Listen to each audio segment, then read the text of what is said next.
Howdy again, Mr. Pete at your service, and welcome to Studio AC Atlas Craftsman 6-inch lathe. As you know, I have been working diligently for 4 months on a 40-chapter series for my course for the 6-inch machines, and I interrupt this long journey to make a free video on how to cut a woodruff key, and a straight key for that matter, with a 6-inch lathe. And I'm going to use the little milling attachment loaned to me by one Mr. Dan Buchanan. Thank you, Dan, for all you've done. He loaned me many things to make this series, but before I send this back, I'd like to make a free video or two with it, because it's an awesome little device. However, it is very limited. Now, for you guys that are doing model work and clock making and real small stuff, this is going to be more than adequate for you. But if you're used to larger machines like I am, it really is a step down, and you need a lot of patience and take light cuts and all of that, but you can get the job done. So I am more or less relearning how to use a small lathe. So a lot of things to show you, and I'm going to try to keep it short, although it'll probably be long. But if you want other versions of this and more detail, there are 2 of them that will be in the video course on the 6-inch machine. So let me show you quickly how to set up and some of the problems that I have run into when I made the videos for the course. So let's get at it. Well, it's 12 minutes after 11 on April 10th, 2025. And the first thing I want to do here is go ahead and set up the woodruff key cutter in, this is the Craftsman lathe. I've done this before in the other video, but I use the Atlas lathe. So this might be just a little bit different, but Dan loaned this to me. This is the drawbar for the adapter. So let's go ahead and put this in, and I already found out, see, this is threaded. Number 2 Morse taper, like that. And what I found when I go to tighten this up, I needed another spacer in here. Now when I used this on the other machine, on the Atlas machine, I had to use just this and this. I had to remove this one. So there's something different about the spindles. Let's measure them. I have owned this 26-inch Starrett caliper for 10 years and never used it once. But I'm measuring the length of the spindle here. It doesn't matter what the reading is. I'm just going to use this for comparison. Now let's go over to the Atlas. When I say over, I mean 3 feet away. All right, I'm at the Atlas. It was a long trip, but notice that they aren't nearly the same length. The entire thread here, which is about 1/2 inch or more, almost 5/8, so there's a 5/8 difference. Now you might remember me talking about this Atlas having a 1-inch by 8 threads per inch spindle, and the Craftsman 1-inch by 10. So there is a difference. It doesn't matter because I just changed the spacer on this. Wow, does that ever wobble? Did you see the wobble? Well, I knew this was going to happen because I discovered this a week ago on the other machine, but I'm going to put an indicator on here to show you how far off it is and why I cannot use this. This is a reject from the factory. It got through inspection, and the bore in it is not concentric with the shank. Let me prove that. Okay, I've got the indicator on the shank, and you can see I'm about 8 or 9 thousandths off. So it's loping, totally not permissible. What will I do? Okay, in the other video I already proved, or just double check, and I'm not going to do it now, by using the last word indicator in the bore, and of course nothing changed. It's way off. So here's what I'm going to do. Okay, I'm going to get back to this and tell you the solution in a few minutes, but right now I want to set up the actual attachment itself.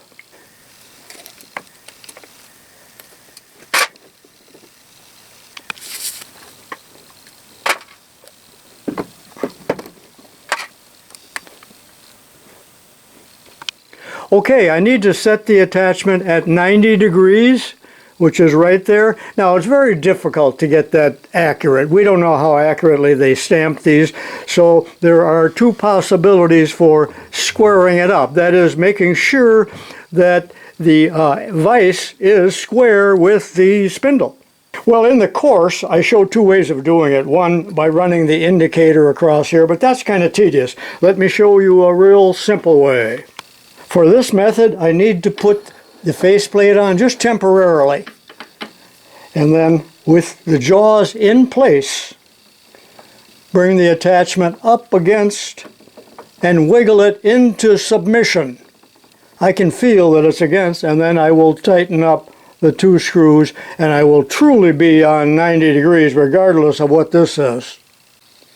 I have preached relentlessly not to hold cutters in a chuck because the hardened jaws do not grip on the hardened shank, but I'm going to break my own rules, and I've set the cutter into a 3-jaw chuck. I have no choice because I do not have collets that will fit this either, but I knew this would be inaccurate, and I'm about 3 or 4 thousandths off. So what I'm going to do is, off camera, I'm going to set the cutter up in a 4-jaw chuck. That takes a while, so I'll be back with that, and I can get it within a thousandth or so. Furthermore, do you understand that a 4-jaw chuck is capable of being tightened much more than a 3-jaw, because each jaw has a little Acme screw, so you have great mechanical advantage compared to the way a scroll chuck works, if you can visualize that. Be right back.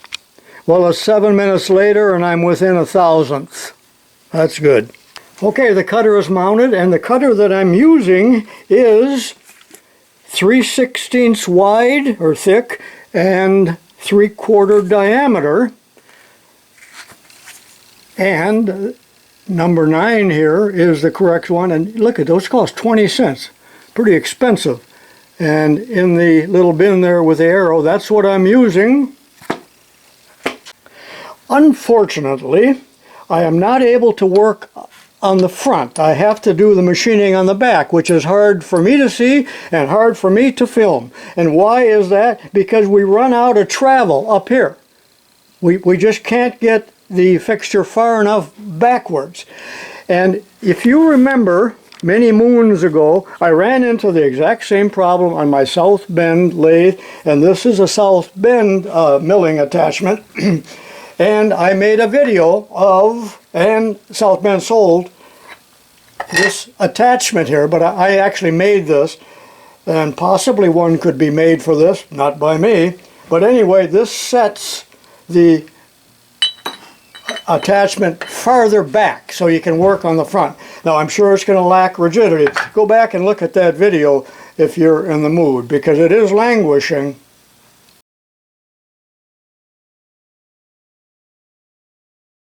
My original intentions was to use the V-block on the bottom, but notice it's thicker, and I didn't have enough travel. So I have to put the plain jaw on the bottom, then the 3/4 stock. Remember, I'm working on the back where my finger is, not the front, which makes more sense. And then the jaw, and then I'll tighten these down real well, and I have about 1 inch sticking out back here where my finger is. Next thing I need to do is to locate the cutter directly in the center or the middle of the work. So, many ways of doing that, but I'm coming up until I touch it. Right there. And I have put the indicator up against the attachment here, which you can't see, and I'm going to set it for 0, and then I need to drop this down. Now the set over to find the middle is found by taking the radius of the work, that's 3/4, so the radius is 3/8, and adding it to half the thickness, and that calculates out to 469 thousandths. Okay, make sure you have plenty of travel here. I'm on 0 and 469, so that's 1, 2, 3, 4, and there we go. and I will lock this until the job is over. That's the carriage lock. Very important that that doesn't move. It's not a good view at all, but I am on the middle line of the work. Just as you use a Bridgeport, you must always lock the table in the two directions that you're not moving. So I'm going to be feeding vertically for the depth, and so I've locked the carriage, and since there is no real lock here on the cross slide, I'm going to loosen one of the nuts and tighten the gib so it does not move this way. And I've located myself just arbitrarily in the center of what is hanging out back here. It's not important because this is just a concept. Well, remember, I'm going to feed down here. So what I'm going to do is put some tape around the work and then feed until I tear the tape. So in other words, that's touch off. And then remove the tape, and I'm going to feed actually up. The work is coming up into the cutter, and the depth is 214.214 inches. How did I find that? Every handbook has a page like this, and there with the pencil mark 214. Okay, touch off. There it is. I was a little aggressive in my touch off, but I removed the tape and I have set the graduated collar on the vertical feed to 0, and I'll turn the machine on and start feeding. That's up to a depth of 0.214.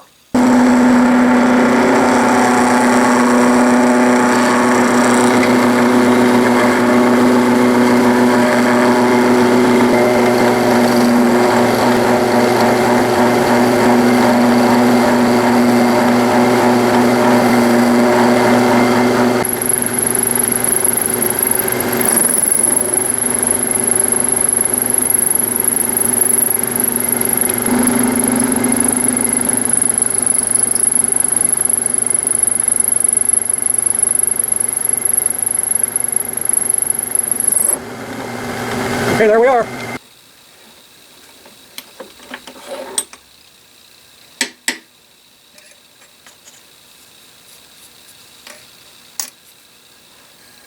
Well, that wasn't too bad in aluminum, but it would really be a struggle with steel, I guarantee. And there's the Woodruff key, the half moon key, fits perfectly. If you liked the video, give me a thumbs up, and I'll see you next time. What do you think of the little Craftsman lathe?